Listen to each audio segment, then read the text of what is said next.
Me too.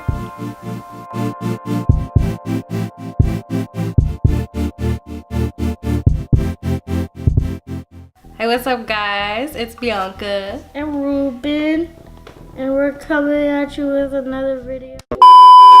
So in today's video, we're gonna talk about two stories. The first one is gonna be how I feel or felt like I was the worst mom ever. What?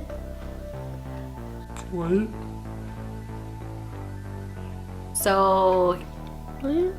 Ruben was really little. He's not gonna remember this. He was probably like one and a half. There was this one night that my mom and I were watching TV and all the kids were asleep and we heard a noise and we're like, oh, it's probably just, you know, the washer. So it's going right now. We got laundry going on, like it's cool, just leave it. So we ignored it. We're watching TV and then we hear it again.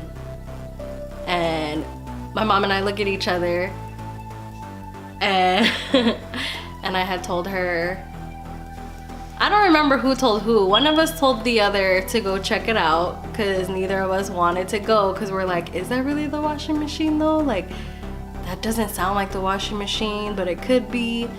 So we decided to investigate. And it ended up being that I went first and I told my mom, all right, well, I'm gonna go, but come with me. So we go and then past the hall. The first room was my room and Ruben was asleep in there and I had the lights on and everything. And then to the left was the restroom and I have no idea why. I was drawn to the restroom for some reason. Like all the other lights in the back were off and everything.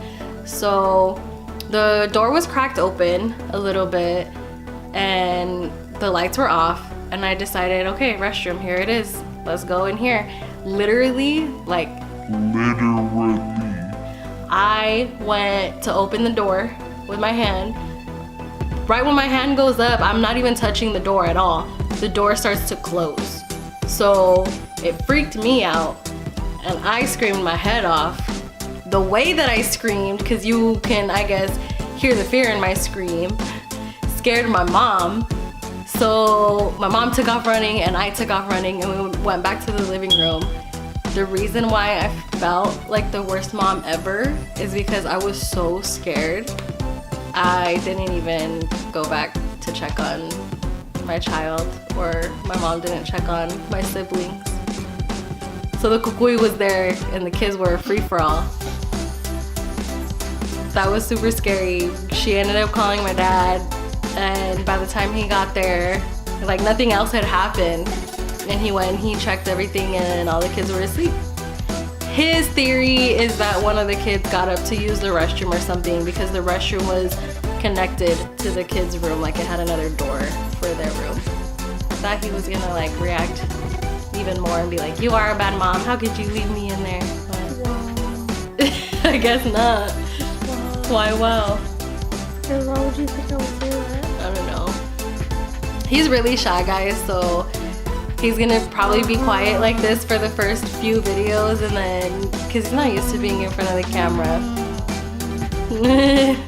I'm putting him on the spot. If looks could kill, he's like beaming laser beams out of his eyes and like, shut up mom.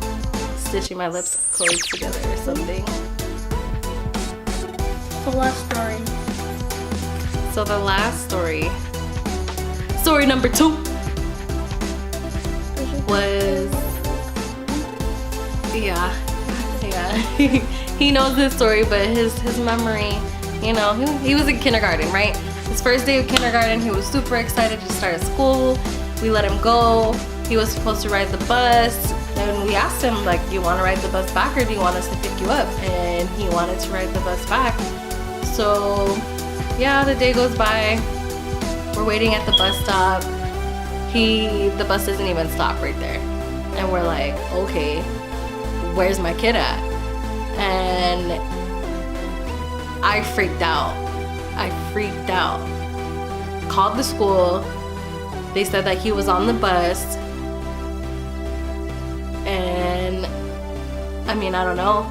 It ended up that he got, oh, you know what? Before I called the school, I think I drove. I don't know. We were driving around. I don't really remember.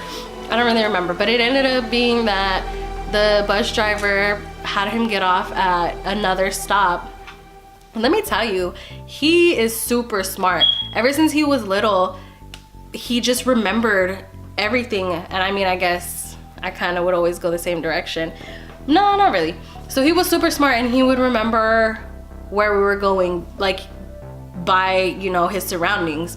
So we would be driving, he'd be like, oh, we're going to Nana's house. And thanks to that and his observations, he knew how to get home. And by the time we ended up back at the house, he was there.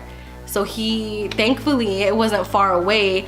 Literally, the bus stop was like on this side, and then down the street, literally like the other half of the block is where he got dropped off at, from what I remember. And the funny thing about that is he told one of my aunts that there were these humans that asked him if he was lost. And my other aunt, because of that, now calls him her little alien. So at least there's, you know, that positive side to the story. And I just realized so much of that sounds familiar because we are talking about the same story, just in different things. Yeah. Nuh-uh. Tell your version. So I was at school, you know, we got off the bus. It was me and my uncle went to the same school. So he's like, your parents are here, come on, get off this bus stop. I was like, nah. I wanted to see if there was a bus stop closer to the house, but there wasn't. So I cried. They drove us back there. I remember someone asked if I was lost. I said I was okay. Then I walked home. So there's his version, guys. Always two different sides to the story. All we know is that he came home safe where he belongs, thankfully. That's it. That's the stories that we have for you today. Just wanted to do something a little quick, you know, give y'all some content with Ruben here by my side. I feel like you told me that first story before. I don't know why. I probably have. Probably have. It was so long ago. You probably have. But I'm glad that he doesn't think that I'm a bad mom because of it, because I felt horrible. Alright guys, well, if you liked our little mini stories, give it a thumbs up. Comment your thoughts below. If you haven't subscribed to us yet, you can do so on the next screen. See you next video. Peace.